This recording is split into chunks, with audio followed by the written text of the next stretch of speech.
नमस्कार, मैं हिमांशु मिश्रा। देखिए साथियों, आज पूरे भारत में मुस्लिम के पक्ष में हजारों हिंदू नेता हैं, लेकिन वहीं भारत के पड़ोसी देश बांग्लादेश में हिंदुओं के पक्ष में एक भी मुस्लिम नेता नहीं है। आखिर क्यों? क्या हिंदू बांग्लादेश में वोट बैंक नहीं है? क्या हिंदू बांग्लादेश में सरकार लाने के लिए वोट नहीं करते हैं। लेकिन हमारे देश की राजनीति कुछ अलग है। हमारे देश के लोग मुसलमानों को अपना मसीहा बना लिए हैं। उनको उनके वोट के लिए उनको इस तरीके से सपोर्ट करते हैं, अगर हिंदू मर भी जाए तो हमारे देश के जो नेता हैं हिंदुओं के घर नहीं जाने वाले हैं।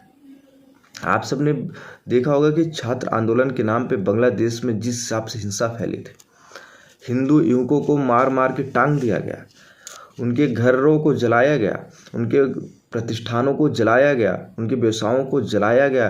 बहन बेटियों के साथ जो अत्याचार हुए, उन्होंने पहले ही देख रखे थे कि इस घर में ये लड़की है, इस लड़की को निकालना है। उनके भाई बाप के सामने उनकी माँ, बेटी, बहन का जो रेप हुआ, उनके गुप्तांगों में जो बियर की बोतलें डाली गई, लकड़ियाँ डाली गई, ये किसी से छुपा नहीं है।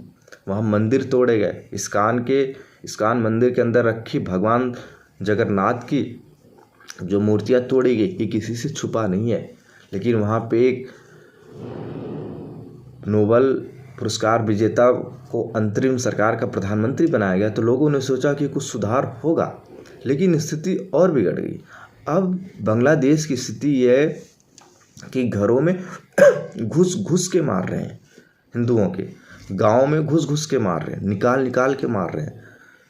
और स्थिति यहाँ तक हो गई है कि मारने के बाद मुस्लिम युवक चारों तरफ से खड़े रहते हैं, गाना बजाते हैं और उस व्यक्ति से कहते हैं, जब तक मैं ना बोलूं तब तक तुम्हें डांस ही करना है।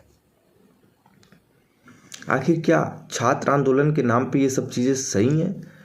क्या अगर भारत में, मैं कहता हूँ बांग्लादेश में, क्या कोई मुस्लिम नेता हिंदुओं का पक्ष लिया कि हिंदुओं के साथ ऐसा नहीं होना चाहिए? नहीं लिया। लेकिन अगर यही घटना भारत में होती तो हमारे देश के सभी नेता इसमें सरकार को घेरने में लग जाते, मुसलमानों के पक्ष में खड़े हो जाते। आखिर क्यों हिंदुओं की जो जान की कीमत इतनी सस्ती क्यों है? आपको याद होगा संभल में भी घटना घटी, पूरे देश का इकोसिस्टम लग गया था वहाँ मुसलमानों के साथ। कहीं पे भी मॉब लीचिंग होता, कुछ भी होता, पूरे देश का इकोसिस्टम, मतलब पूरे देश का विपक्ष का नेता लग जाता है। लेकिन मैं कहता हूँ हमारे देश के नेताओं को, फिलिपिस्तान में जो इजराइल ने अटैक किया, उसके बाद वहाँ पे मुस्लिम मारे गए, तो हमारे देश के नेता खड़े हो गए। हमारे देश के नेता, अभिनेता और जो छोटे छोटे लोग हैं वो पोस्ट डालने लगे, ऑल आइज ऑन फिलिपिस्तान। लेकिन आज हमारे बांग्लादेश में हमारे हिंदू मारे जा रहे हैं। किसी ने पोस्ट लगाया all eyes on Bangladesh Hindus? किसी ने भी लगाया? किसी भी अभिनेता ने, किसी राजनेता ने लगाया? नहीं लगाया, क्योंकि हिंदुओं की जान की कीमत देश में हमारे बहुत सस्ती है। इस्कान के संतों के साथ अभी जो कुछ हुआ आप सब देख रहे होंगे, फिर वहाँ बहन बेटियों के साथ फिर बलात्कार की घटनाएं शुरू हो गई है। आखिर इन सबका जिम्मेदार कौन है? बगल में पश्चिम बंगाल के मुख्यमंत्री रहते हैं बांग्लादेश में, क्या वो उनका कर्तव्य नहीं बनता कि जिस हिसाब से वो रोहिंग्यों को बसा रही वहाँ हमारे हिंदुओं को बसा ले? आखिर हमारे देश में क्यों ऐसा हो रहा है? आप लोग सोचिए। नमस्कार।